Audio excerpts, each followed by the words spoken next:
Okay, so welcome, good morning. We're ready to start our service. Welcome to those who've joined us online. I know the focus of attention today is in South London. The Shinchol Nim is there. It's a true parent's grandson, channeling the spirit of Hyojinim, as I understand. It's of music and excitement.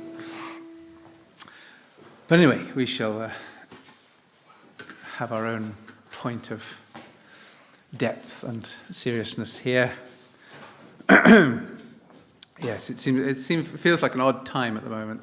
Various things going on around the world. And President arrested in one country and being inaugurated in another, and all sorts of tremors of change.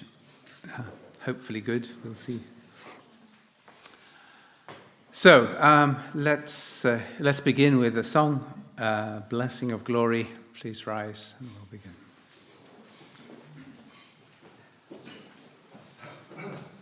Thank you, Peter. Shall I Morning, stay everyone. here? Yeah, you are. Or do you want to stand here?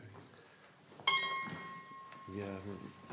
Morning, everyone, and online and offline. Should we start off with...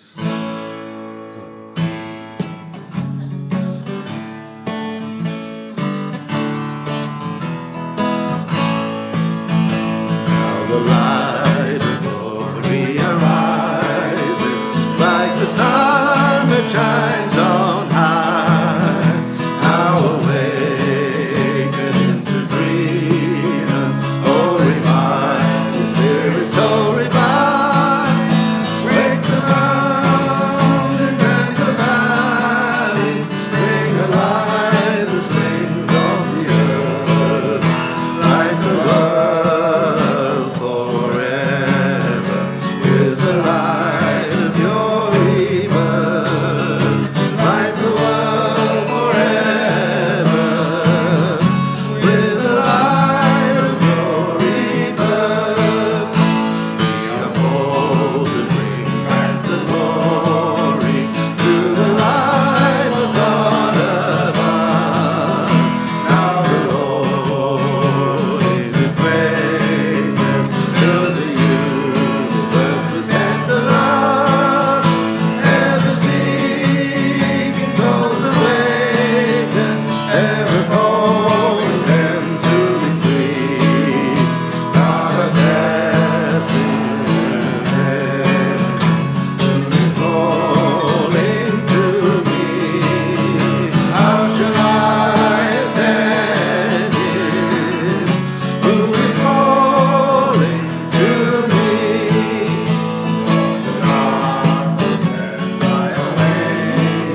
So before you sit down, take a moment to say hello to each other. I'm sure you've seen everybody already, but just 1 minute. Make a proper greeting.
All right, so nice to see everybody.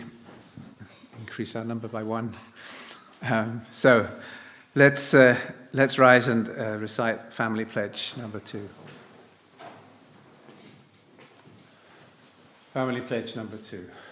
Our family, the owner of Chonyounguk, pledges to represent and become central to heaven and earth by attending the Heavenly Parent and true parents. We pledge to perfect the dutiful way of filial sons and daughters in our family, patriots in our nation, saints in the world, and divine sons and daughters in heaven and on earth by central and true love. Please join me in a prayer. Our dear God, our Heavenly Parent, we're here to bring our greetings, bring our offering, bring our time and our thoughts to you this morning, to raise our spirits, to raise our mind and our situation in front of you, and pray that you can be here in the center of our room, in the center of this world. We pray that your hand can guide the events that are taking place around the world, and that somehow, amidst all the contradictions and confusions of human activities, that you, our Heavenly Parent, can be the center, and you can be our master, our guide, our rock. So we thank you for this time that we can come together and pray that you can be here to speak to us, to enlighten us today, so that we can approach a new week with a new inspiration. So I thank you for this time, and I offer this prayer on behalf of everyone here. In my name, Christo Lebois, a blessed central family. Adieu. Please be seated. Actually, you never get much of a chance to be seated. I see you've got to go stand up again to sing the next song. But anyway, welcome. Nice to see you. All right, a moment's breather. And we will sing Moving the Waters. So welcome back up to Peter. Yeah, I will explain. Yeah. Well, this song has a bit of a history. Does anybody know it, actually? Moving the Waters. Yeah. Pardon? Well, it's been a while. I've actually played it all the way in between. And it has got a history. Started out in 1986 when I was in America. And I sang it at a rally for Father, who was in Danbury. And then came back to England and became part of the Original Mind band, and we made that the lead track. And then it was sung at the Berlin Wall for the '87 rally, I think. And then, 88, then the band's Original Mind was started by Honjinin. And then the song actually went to Japan. It was the lead song of that album. They sold a lot in Japan at the time on cassette. And we shared the stage with Hyojin in Paris in the CART convention. I can't remember what it was. But this song has been around a lot. And I think it's good for revival. And interestingly, there's a connection with Ho Chi Minh, as his name was mentioned today. And there's a special guest in South London. So I'd like you to think deep and go back into the recesses of your mind and all sing together, Moving the Waters. And in the beginning, in the middle, there's a la la la, so it's an opportunity to clap and get into it. So if you'd like to stand up. And Did you write the song? definitely, pardon? You wrote it? Yeah, this is my song. Oh, really? Well, I didn't know that. Yeah, oh, I see, I should have made that point. Yes, it is. Yeah, that's... How did you get inspired to write it then? I was in a small American town called Lynchburg, Virginia, pioneering. And, well, it was raining, but then I had a sort of idea for a tune. And when I came back to London, there was some very serious weather, and there was a kind of a hurricane. And I put it all together and just took it all as signs of a new age pushing in. So the waters, moving the waters with the power of his hand, the power of a mighty wave. I'll just sing the chorus for you. Moving the waters with the power of his hand, the power of a mighty wave. Moving the nations to understand, moving waters, moving the sand. Now we start from the beginning. There's a mighty wind rushing through the streets. Thunder sounds in the storm. Signs reveal as a lightning flash. Hurricanes in the dawn.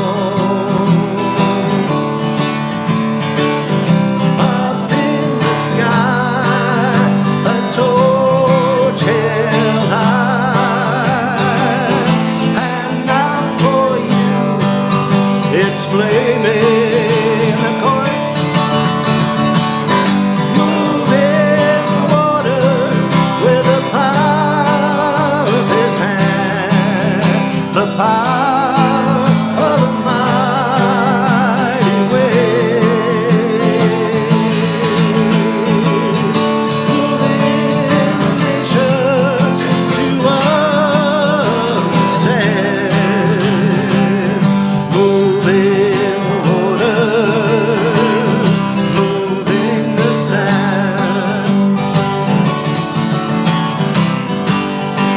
so far, never turning around, no resting place anywhere, becoming aware of a noise underground. Suddenly sweet sounds fill the air.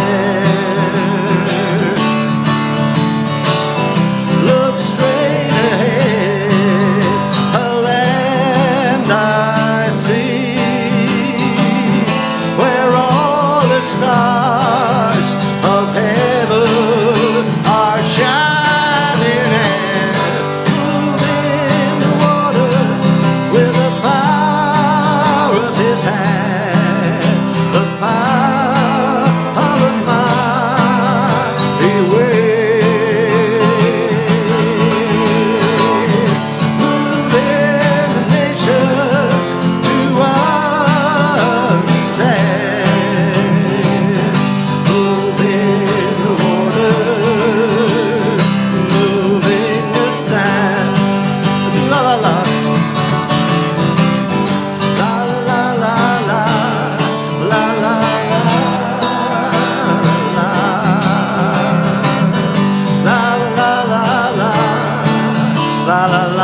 did very well. Thank you. Excellent. Are you moved? Hopefully you're moved. Yes. Yes, it does bring back some memories, I must say. Okay, so some announcements we have. Let's see what there are. Second stage, registration for going to the entrance ceremony. So, still can be booked. I gather. All right. EME Great Works, Chumbo Great Works now open. You can sign up for Great Works February 7th to 9th. Again, yeah, all these things on the national newsletter. So I think this resonates with William's message today. Call for a new UK national director. Please think, pray, consider yourselves, consider others, those that you know, here and abroad, anywhere that might be someone who is prepared. Are you trying to identify who's there? Oh, interesting. We're travelling around Thames. So John Freeland on the far left, Sean Byrne on the far right. First generation, I think that one. Okay. And here's for the next generation. Different gathering. So that's quite soon, really. So, but anyway, if there's still people wanting to register, there may be an opportunity, 22nd to 26th of January. Okay. And another workshop, similar time, but in Albania, Heavenly Top Gun Missionaries Workshop. Okay. Registration is still open for the blessing in April. Okay. So Central London Women's Federation, her story is on Thursday, 23rd of January. That's what, a week on Thursday? No, it's this Thursday, isn't it? With a speaker, Chi, I'll call her. So contact Anne, who's here, for any details. Did you want to add anything? Did you want to add anything on? Oh, no, all the details were there. All right, great. Thank you. Then also there's a weekend workshop at Cleeve House in February 21st to 23rd, being led by Tom Cromwell, who was responsible for developing Causa many years ago, and this is to a certain degree like an extension of that. So that's going to be at Cleeve House, and the link for registering will be posted on the WhatsApp soon. Okay. So if you'd like to share an inspiration, please come up now.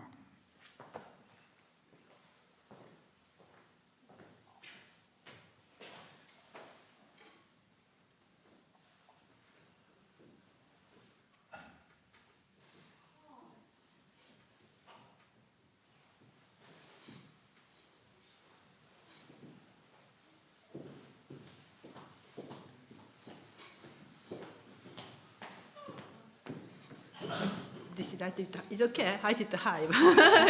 Good morning. Thank you. Good morning, everyone. Good morning. Just a very short testimony. Our son, Samuel, is in Thailand. He was blessed last year, as you know, and now he's in Thailand visiting his spouse, Sarampong. I want to say something about Samuel.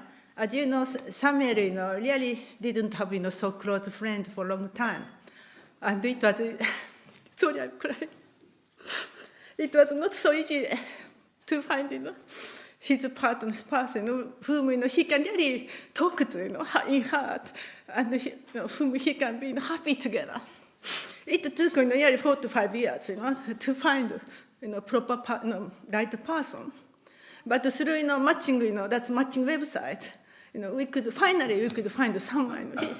He really, can relate to, really in heart. And when I see the photographs, from Thailand, he looks so happy. I never seen, his, such a, very, natural smile. So I'm so happy to see him, to be together with our spouse. So, just I want to say, every parent, never give up, even through matching website or through friend, it doesn't matter. But if you really keep looking for someone, and everybody, for everyone, God prepared someone in this world, you can find, because God prepared, someone, in this world. And Sarampon came from, really countryside, very, rural area, countryside in Thailand. And Samuel is, from London, England. And it's such a long distance and completely different, somehow, culture and language. But when they are together, it's perfectly matched. So I'm so happy, and I really encourage every parent who has such a children who are age of matching age. Really try hard and never give up. That is I want to say. Thank you very much.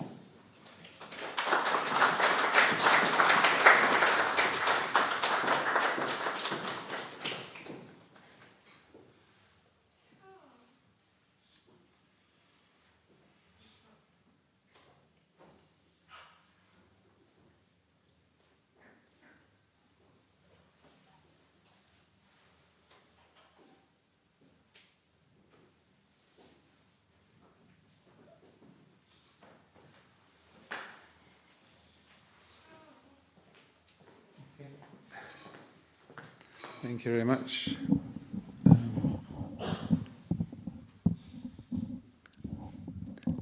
Leila, if you want to take your family next door, you're very welcome.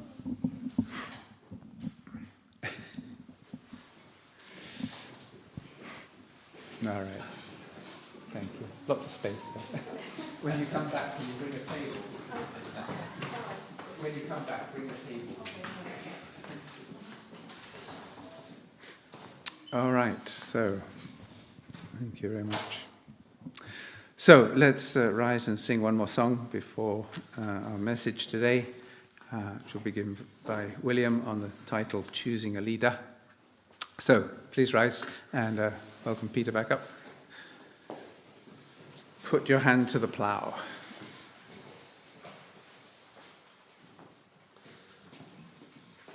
Right. Hard-working song.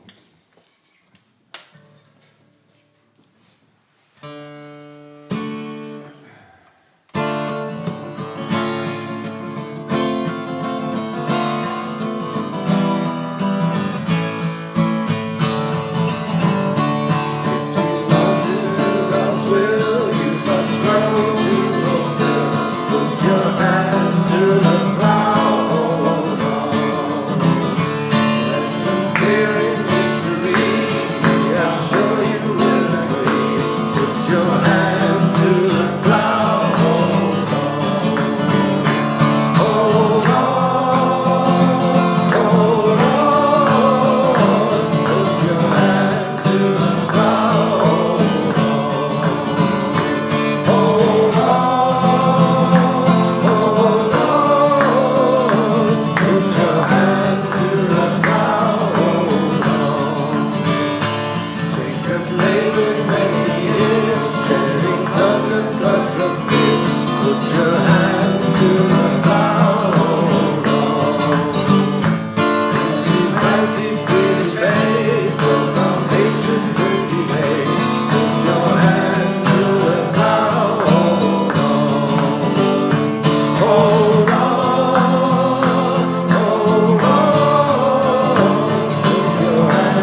So please be seated, and we'll welcome up William for our message today.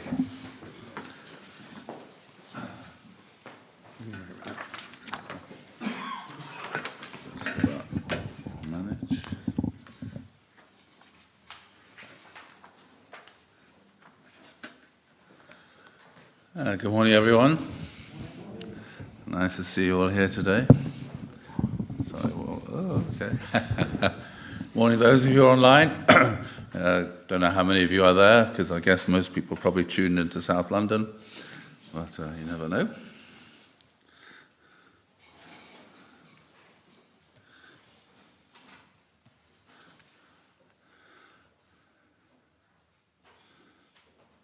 Let's see.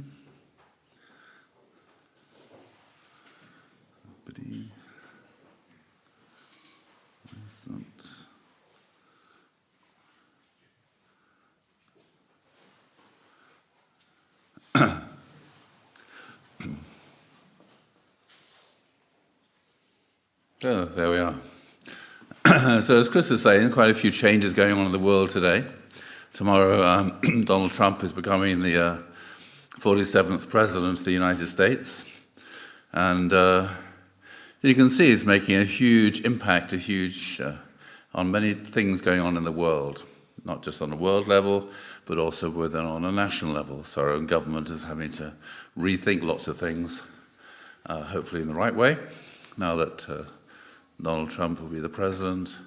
But also he mentioned, you can see in Korea, South Korea, then the president there has just been arrested. And again, it's an unusual thing to happen. And also in our own community, we're looking for a new national leader, because Mike Balcom's been the national leader for 4 years, and he's very lucky. The reason is because our constitution says national leader's the leader for 4 years, and then they can either be reappointed or that somebody else can replace them. So he's really happy the fact we have a constitution now. Because in the past, once you became the national leader or any leader, it just went on and on and on and on. And poor old Tim Reed, I think, was the national leader for about 14 years, so he got burnt out. And so it's much better to think these things through. So I thought, well, since this seems to be a thing, I'll talk about this a bit. So this is one of the things it says in the Bible. When Moses is receiving the commandments at Mount Sinai, and then he spoke a lot about lots of things. So this is one of the things he said just before the end, before they went into Canaan. When you enter the land the Lord your God is giving you, and have taken possession of it, and settled in it, and you say, let us set a king over us like all the nations around us. Be sure to appoint over you a king the Lord your God chooses.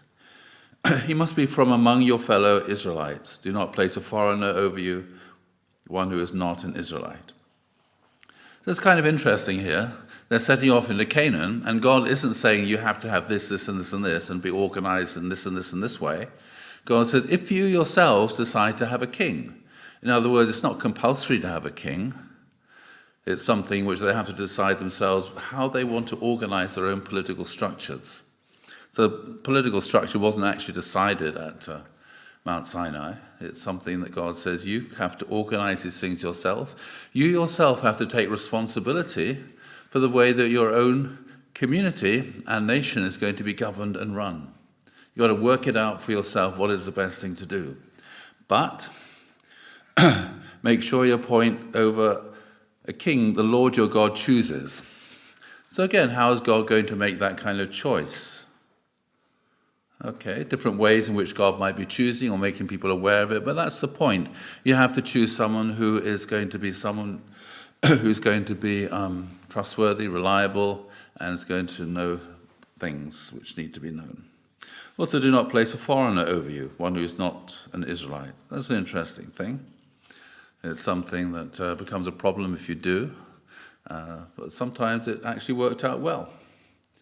In England, we ended up appointing George I because we ran out of English people, and he was from Germany, and he couldn't speak English. So he came over here, became George I, King of England, because before that he was the King of Hanover, and through birth he was the most appropriate person. But because he couldn't speak English, that meant the Parliament had to make all the decisions themselves. And so Parliament then became more, instead of waiting for the king to tell them what to do, they had to decide these things themselves. So it's interesting how these things work out. Anyway, so how is who the leader is decided? Well, one way, as I said, it could be inherited, and that's often the way that it is the monarch. And the first person who becomes a king is usually someone who's a warrior. Why is that? Well, when people live in a sort of rural, peaceful, quiet environment, they don't need a leader because they're all just getting on with life as a family and as a community. But when you get some other tribe, those days it's usually a tribe, comes along, decides to invade your country and steal your land and your house and put you to death or make you and your community into slaves, people have to decide, what are we going to do? We need someone who's going to lead us into fight against this invading tribe. And so that's why the leaders were always warriors. And you can still see this in the British tradition. The king is always someone who's been in the defense forces. Yeah? And there's a very strong element there of the idea that the king is there to defend a country and protect a country. And so it became a monarchy. And then it became inherited. So I have to decide, well, okay, so this is the person who's the leader, and when he dies, who's going to replace this person? Real problem. And so, sometimes people compete because they want to become the next king or the next ruler, and so often you would get into civil wars and all kinds of fighting between people of different families or different tribes to try to become the next ruler. And so they decide, well, the easiest thing to do is if the son, as he always was in those days, the son, at least a descendant of the current ruler becomes the next ruler. And then we're not going to argue about it. Then it stays within that particular family, within that particular thing. And nobody's arguing about, well, we want to become the next ruler. Well, I'm sorry you can't, because you're not the current king or queen's son or daughter. So that settles that kind of argument. So that works out quite well. It's very tough, though, for that particular family. If you're born the first son or daughter of the king, the monarch, you don't have much choice in life. You can't say, well, I'm going to go and pursue this career or that career or the other career. Oh, I think I'm going to emigrate and go and live in another country. All those options are cut off from you. There's only one door to walk through. You have to prepare yourself to become the next ruler, the next king. Whether you like it or not. That's just the way it is. So it's not easy being a member of a royal family. Not easy being a member of the true family. You can see, some of the children quite comfortable, but most of them actually packed their bags and gone. Hasn't worked out particularly well. So it's very, very difficult then. So one of the advantages then, if you're born into the royal family, you learn how things work. You learn how things work because you're brought up to become that kind of a person. Your whole education is about how to prepare you to become the next king or queen.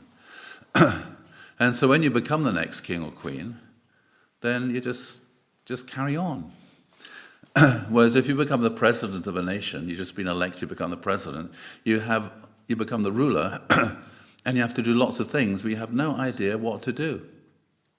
Because you have got no background or experience. You have to learn. And so the first time when Donald Trump was elected, it was quite chaotic because he hadn't been the president before and he didn't know how it worked. and he went through lots of different people who he appointed and fired and appointed and fired. Second time round, he knows how things work. So he's already prepared and things are going to work much better. And it's the same when Charles became the king. It's just like one day to the next, nothing changed. He'd been preparing for this role for the last 60 years. He's in his 70s now. But he'd been preparing this, and he just slipped into it. He already knew everything about everybody. and everyone and how things work. So it's very, very convenient like that. He already knows everybody in the country, knows all the different rulers around the world for the last 40 years. He's met them all personally. He's traveled all around the world. So there's a huge amount of wisdom there. And you could say the same about the late Queen Elizabeth. She is the wisest person in the world. She'd been to every single country in the world, pretty much. She met every single ruler in the world since the 1940s, in America and other places in Britain and Europe. So she's able to give a lot of advice and wisdom and guidance to prime ministers and to the government.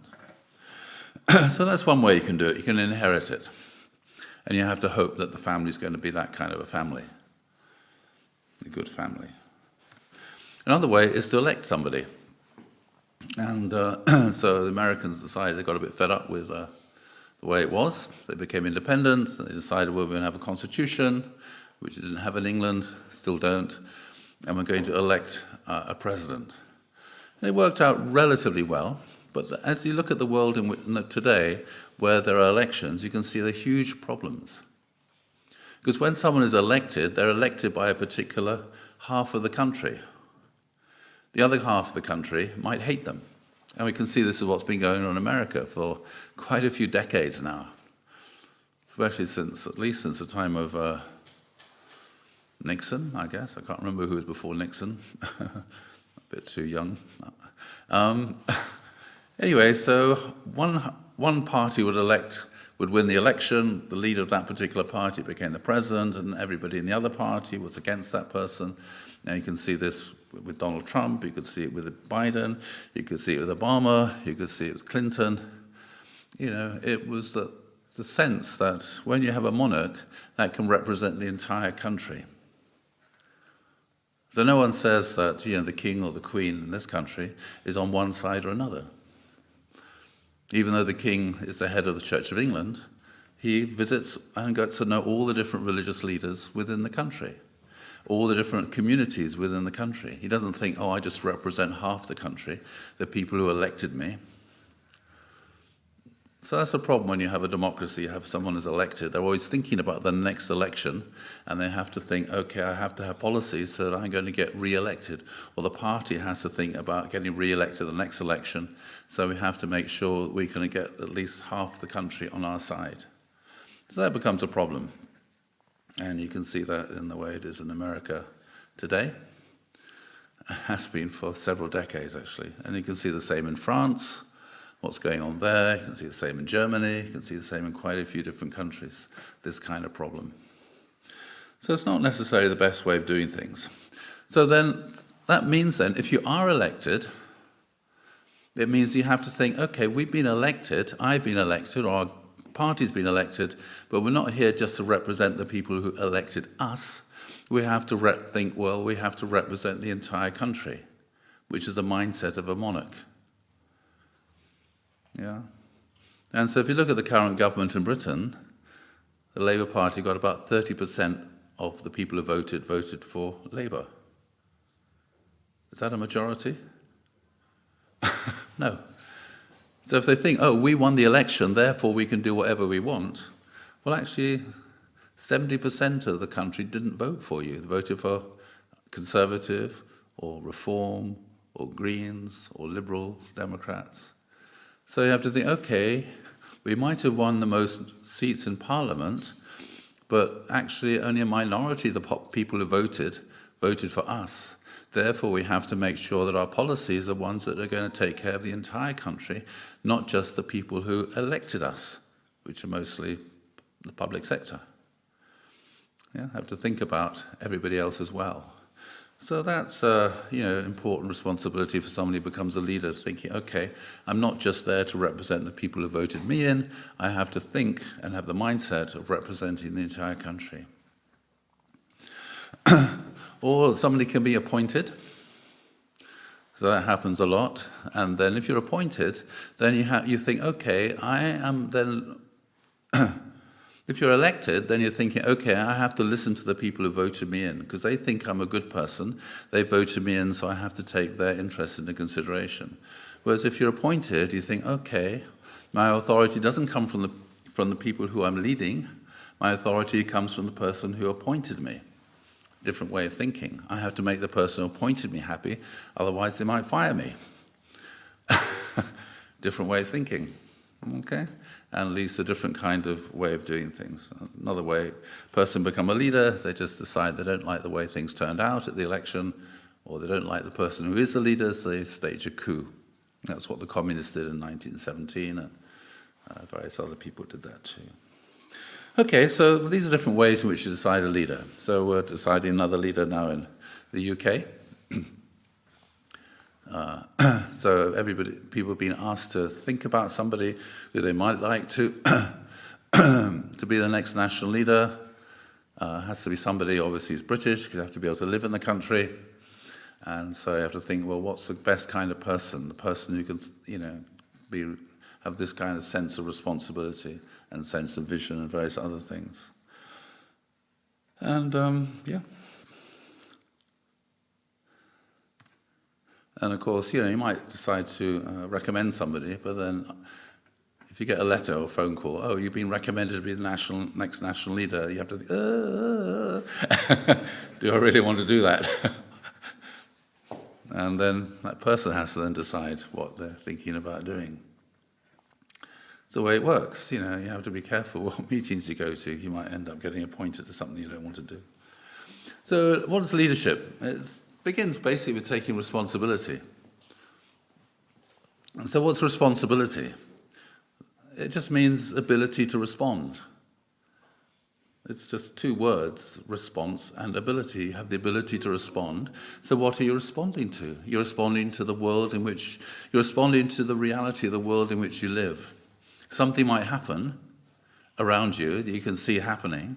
You have to decide, what am I going to do? How am I going to respond? I have the ability to respond, to do something, or just decide not to do anything at all. So, for example, you can see that with Moses. He was a prince of Egypt, brought up in the palace, with incredible wealth, incredible power, incredible prestige, and he's wandering around the building site where Hebrews are building the pyramid, the city and buildings, and he saw a slave driver beating a Hebrew. Then he had to decide, what am I going to do? Am I going to just walk past on the other side and ignore it? He could have done that. That's one way to respond. Or he could have decided to think, oh, this is what's happening here is not right. I need to try and get involved and try and do something about it. And that's what he did. And he intervened. So it's about making decisions. And another time he went into the desert, and he was getting a bit thirsty, so he tracked down a well. When he arrived at the well, there were half a dozen women there with the sheep, watering the sheep. And then a gang of thugs came along and started harassing the women that were there. And he had to decide, what am I going to do? Maybe I'll just walk away and come back in half an hour when it's all over and done with. But he didn't do that. He thought it's not right that this should be happening. And he got involved and he beat up the thugs and rescued the women. So that was the kind of person he was. And so if you're a leader, the most important thing you have to do is to make decisions. And the important thing is to be able to make the good decision. Most important thing. If you've got a leader who might be a very nice person, but doesn't make good decisions, then it's incredibly frustrating, or decides not to get involved at all. So that's very important then, about being responsible, about taking decisions, getting involved in the way you need to get involved, and to solve problems, basically be a problem solver. But also another thing is no one can lead alone. It is not good to be alone. It says that twice in the Bible. Anybody know when it says it?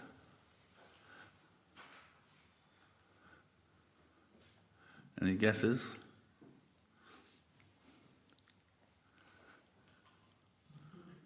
Sorry? Just at the beginning of human history. Beginning of human history, when was that? So one person is not... Who was the first person then? Adam, that's right.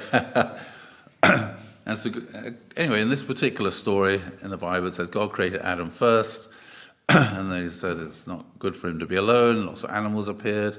And he got on well with the animals, but couldn't find one that was really he could connect to deeply. And then God created Eve to be his spouse. So God said it's not good to be alone. Okay, any other time when that phrase appears in the Bible?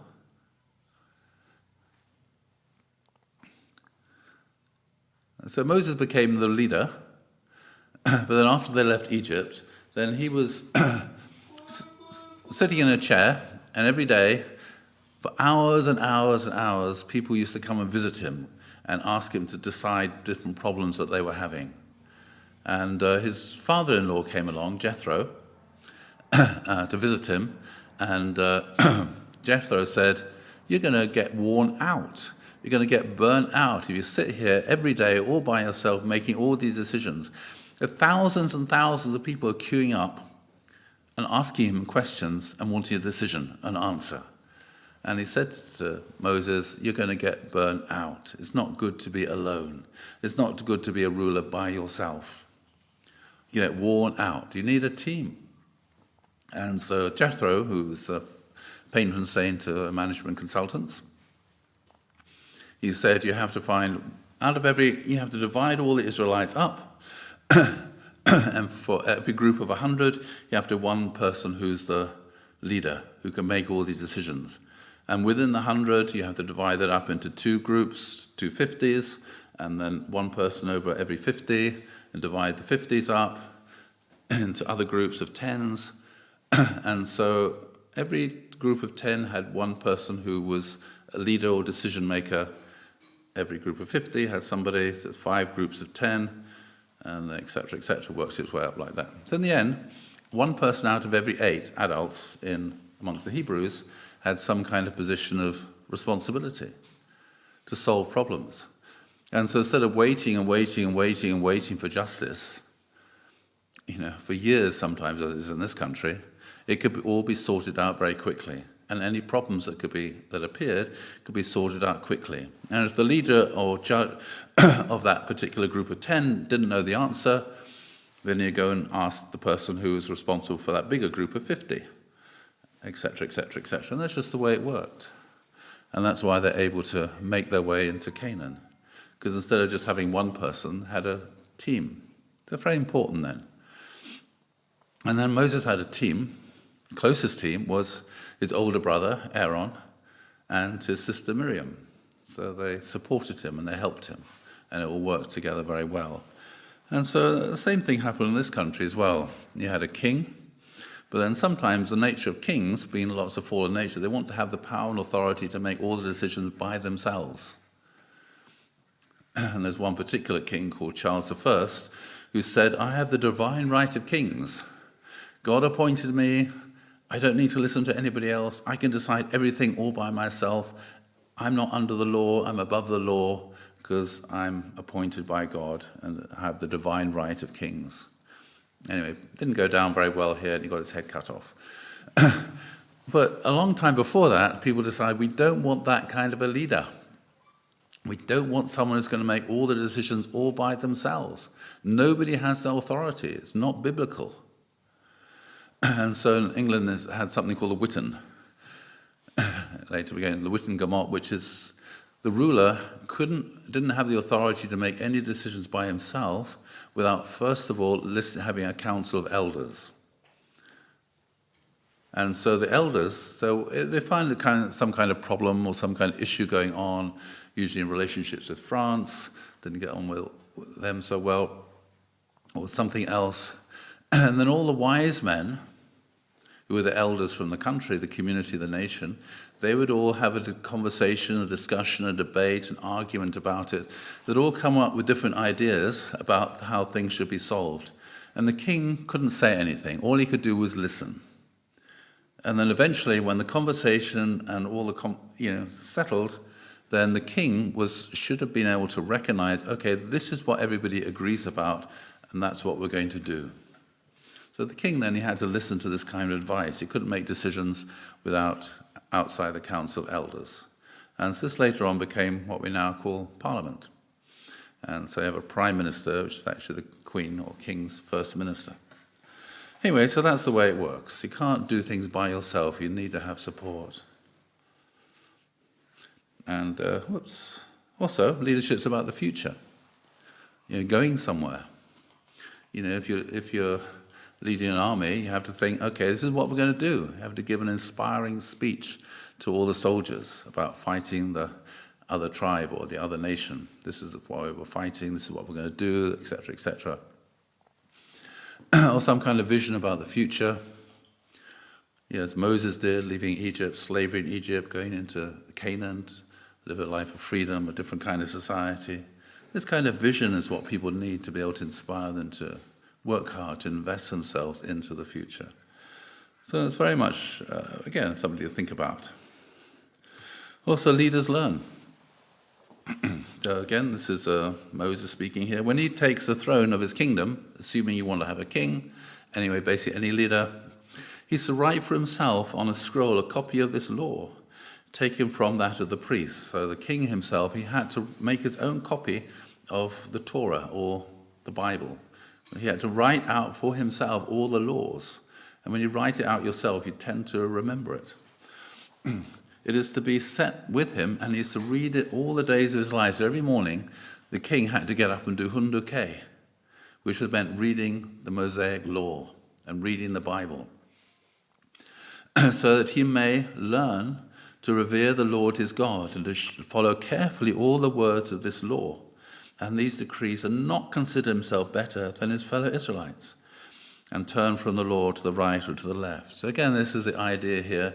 The king has to obey the law. The king doesn't have the authority to make the law or to create new laws. All he has to do is to make sure he knows the law and he follows the law and he supports the law and implements the law within the country.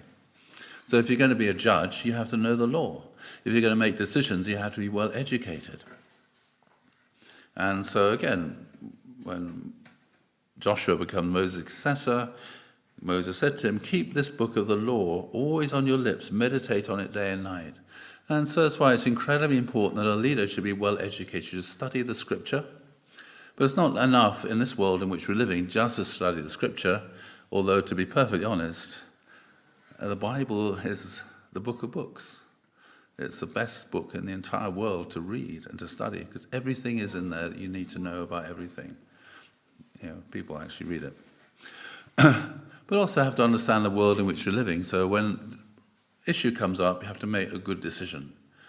So generally speaking, some presidents and leaders make good decisions because they're well educated. Churchill, for example, he had to make some decisions. He wasn't very good at making some decisions, but he was very good at making other decisions because he understood this is the way the world works and this is what we ought to do. Nixon also made some good decisions on an international politics level. He made some rubbish decisions about some other things, got himself into trouble. Reagan also was very well educated.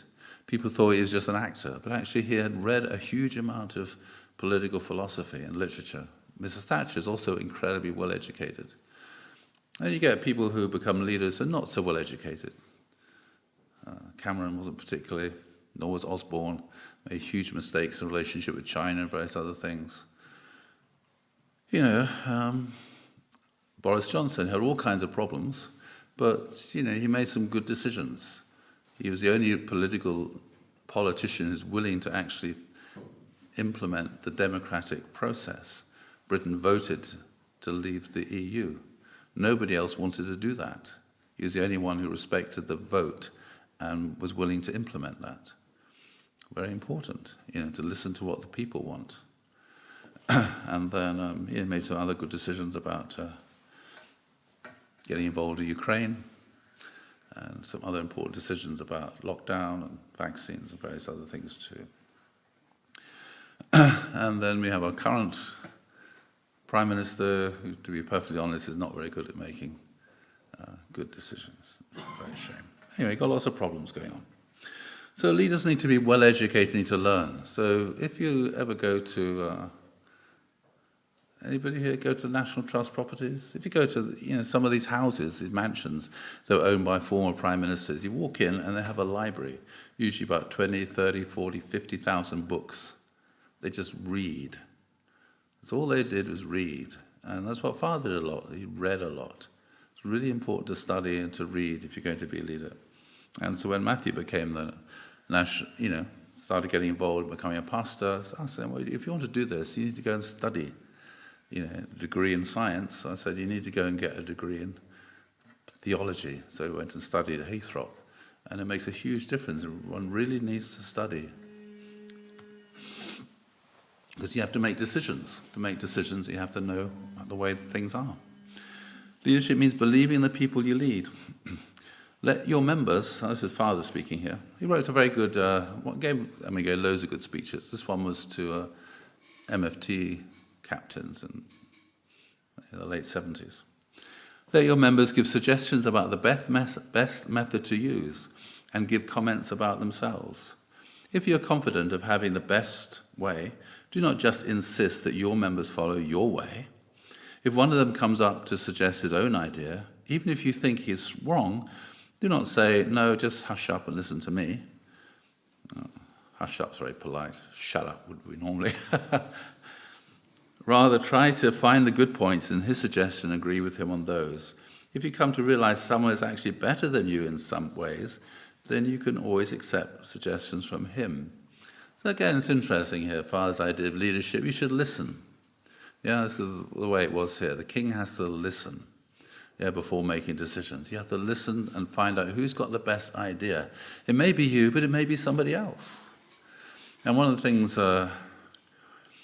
struck me about Alan Sugar, the computer guy, is he the apprentice, isn't it? Yeah. He didn't go to university, as far as I'm aware. He left school, I think, when he was 15 or 16. But he started this be incredibly successful. And I think one of the reasons why he's able to be that successful, because he surrounded himself with people who were better educated and more knowledgeable than he was. Yeah. That's really important to make sure, okay, I'm good at this, but I'm not very good at that. So I need to find somebody who's really good at that, that's actually much better at that than I am.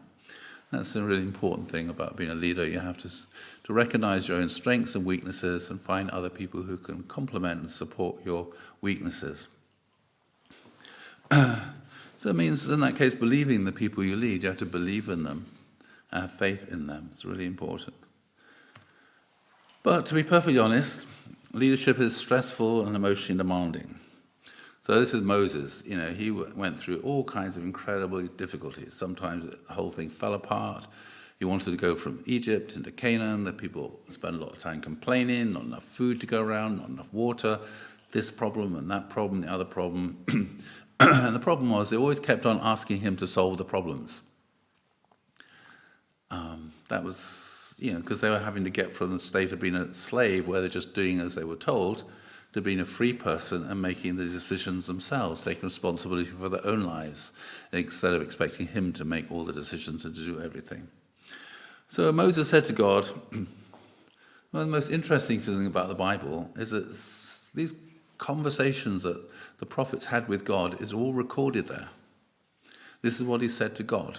And then God replied to him a bit later on. Did I conceive all these people? Did I give birth to them?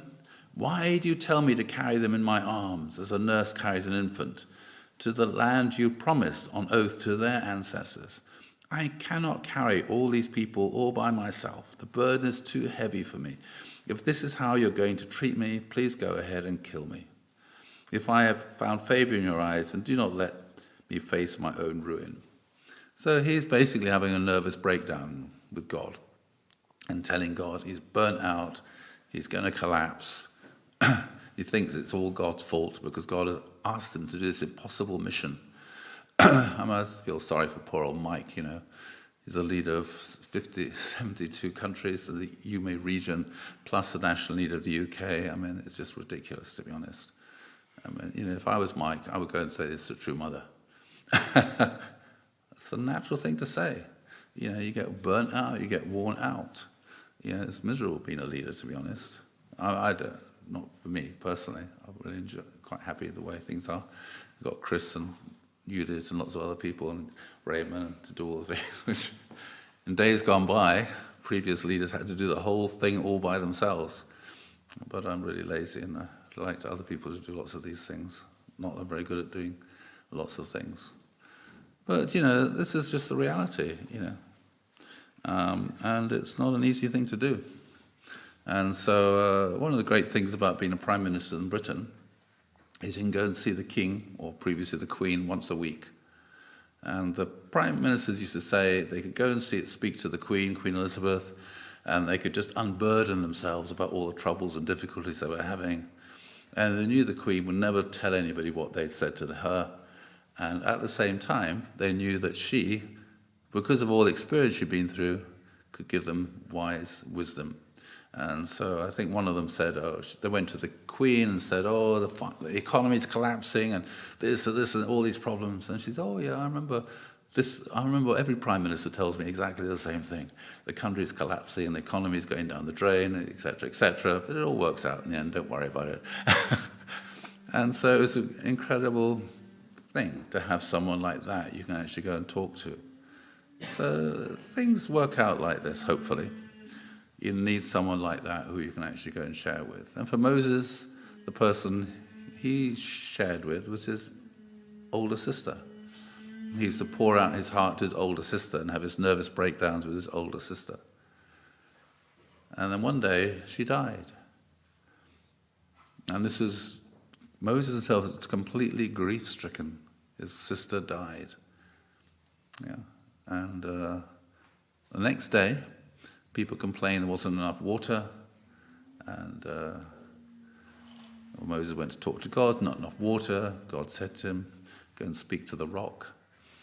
But actually Moses struck the rock twice. He'd lost it.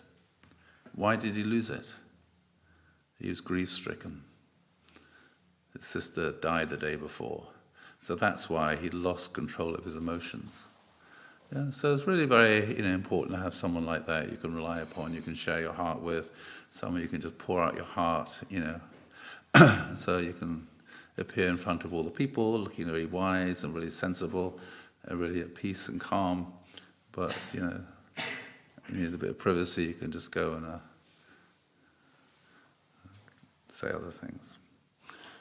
Okay, so leadership also involves a sense of timing and pace. Moses said to the Lord, so Moses then, he'd been the leader for a long time, 40 years. He wanted to retire, been 120 years old, well into more than just an old age pensioner. And Moses said to the Lord, so, you look at the king, King Charles. He started work in his late 60s, when everybody else basically in the country retired. Finally, he had no choice. It's just the way it is. And Prince Philip eventually retired. He said, I've been working on a public life for 65 years. Now I think I'm going to retire. Most people retire when they're 65 years old. I'm going to retire when I've done public work for 65 years. So he's in his mid-80s, having done public work since he was 20 and joined the Navy. So Moses said to the Lord, may the Lord, the God who gives breath to all living things, appoint someone over this community to go out and come in before them, one who will lead them out and bring them in. So the Lord's people will not be like sheep without a shepherd. You might wonder, first of all, a sheep without a shepherd, you need someone like that. Now, what's this about going in and going out? So, going out means you're leading the people somewhere in a particular direction. But the thing that's most important, you have to realize, you have to think, well, actually, people are coming along with me. You can't get too far out, otherwise it's the end. So the idea here to bring them in, so, going in and out, so always being aware of what's really going on. So you can see some leaders, if they're not like that, they get killed. You look at what happened to Gandhi. He wanted to go too far, and so somebody within his own party, Hindu, killed him. He was a Hindu, anyway. his relationship with Pakistan, Muslims. You look at what happened to Rabin, president of, or prime minister of Israel, who's making a peace arrangement with Egypt. He went too far for the very conservative Israelis who felt you've gone too far in making peace, and so he got killed by an Israeli. These sort of things happen. You have to be aware, okay, and that's why Arafat wasn't killed. Because he realized, if I go that extra step, one of the Palestinians is going to kill me. It's the way it is. So as a leader then, you have to be very much aware you're leading a group. If they're not following you, you're going to be dead.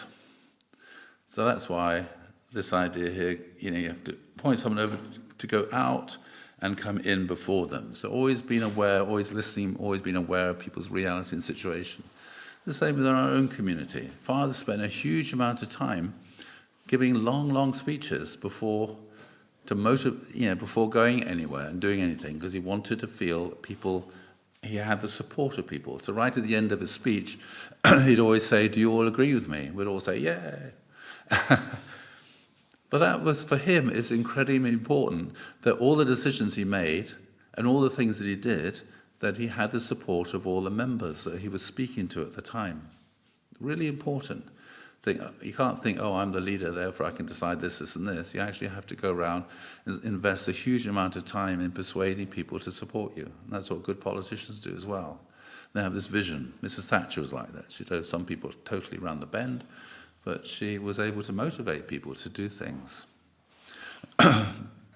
So again, this is also an important sense of timing and pace.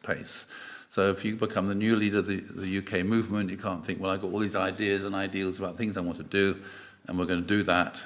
And everyone says, no, we're not in that space to be able to do that. First of all, you need to educate people to get into that space where you think they ought to be, and everybody needs to be there. And at that point, you can start to go forwards. I've always respected Mike. It's always been like this. Ever since, I remember fundraising with him, and same fundraising team in 1979. Always on the same page about everything. So, there we are. Can't think of anything else to say, to be honest. Anyway, so we're all leaders in some way or another. Maybe in a family, maybe in our school, maybe in our community, maybe in our business. Wherever you find yourself, you always a leader in some way or another, which means making decisions, making choices. And the thing is to be well educated and make good choices. And also to get the people who you're with to agree, explain to them what it is that you're doing, why you're doing it. Okay, now we understand, so we can follow, we can put our heart into this, we can really invest ourselves in this, because we understand what's happening, what's going on. So that's very, very important. And so when you, as a parent, you need to explain to your children, this is why we're doing this is why we're moving from one country to another country, do you think this is a good idea, etc., etc. And very important. I made so many mistakes myself and not explaining to people what I wanted to do. Anyway, there you go. Finished. So thank you very much, and bye everybody, and I hope you have a good week. Thank you.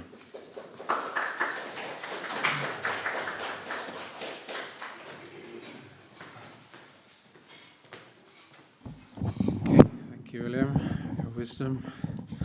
So let's just take a moment of reflection and prayer.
So, thank you. So we'll now have our offering song, and you can make your offering. So let's rise and we'll sing Our Forefathers. Welcome back to Peter. Thank you.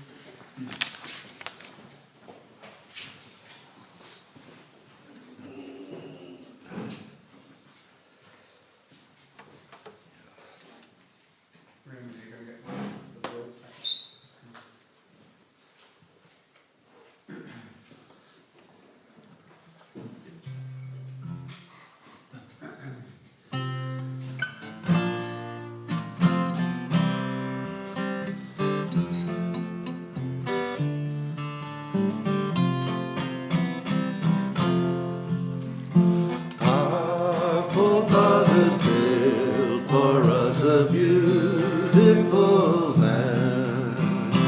Till it is completed, we will join in heart and hand. See the new eternal history beckoning us to come quickly on the journey to the true eternal home. How the beauty of our native land lifts us to the sky. God has surely chosen this eternal paradise. Our forefathers built for us a beautiful land. Till it is completed, we will join in heart and hand.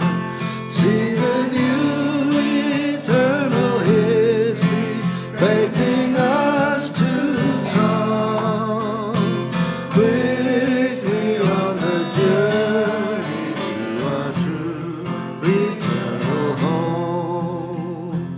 How the beauty of our native land lifts us to the sky. God has surely chosen this eternal paradise.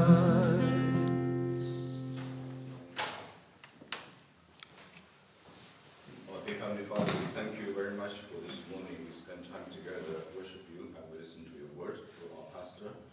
We thank you for all the participation of our members in our congregation. We pray that your blessing can be with each and every of our families here in this community. We made this offering of our heart and our part of our income can be you can bless all who has made this contribution and participation. We thank you so much. We pray that you can guide us throughout the day and the week. We thank you so much. We offer this report in the name of Jujuma as a central blessed family. Jew. Thank you very much. So, this is our week for potluck lunch. So I see we've got various offerings at the back there, so please stay and enjoy fellowship together over lunch. Thank you to Raymond and Lisa, as usual, for all your services there. For Judith helping with preparing things at the back. Is the hot water on? We can do that. And Layla has been faithfully taking care of her family, representing the Sunday school. It's often quite a difficult thing. With only one family, it's really so much better if we can have more than one family, but it doesn't always work out. The other families have said they were mostly going to South London, so fair enough. We keep trying to build things. That's the song, I think. I feel like that's what we're trying to complete somehow, but we don't quite know what we're trying to complete, but we're trying to build something. So let's think about that. So I'd like to invite up William to offer a benediction prayer. Yeah, thank you all very much. And let's also remember those who are not so well, thinking particularly Monica Bateman and others who are not well and suffering. And, of course, think about and pray for people, what's going on now in Israel and Palestine, and hopefully things are going to get worked out there. And also in Russia and Ukraine. We want to live in a peaceful world, and it requires a lot of wisdom and all the people that are having to make the decisions they have to make to realize we need to compromise, we need to find ways in which we can live at peace with each other. So may the Lord bless you and keep you, and may the Lord make his face to shine upon you and be gracious to you, and may the Lord turn his face towards you and give you peace. Adieu. Amen.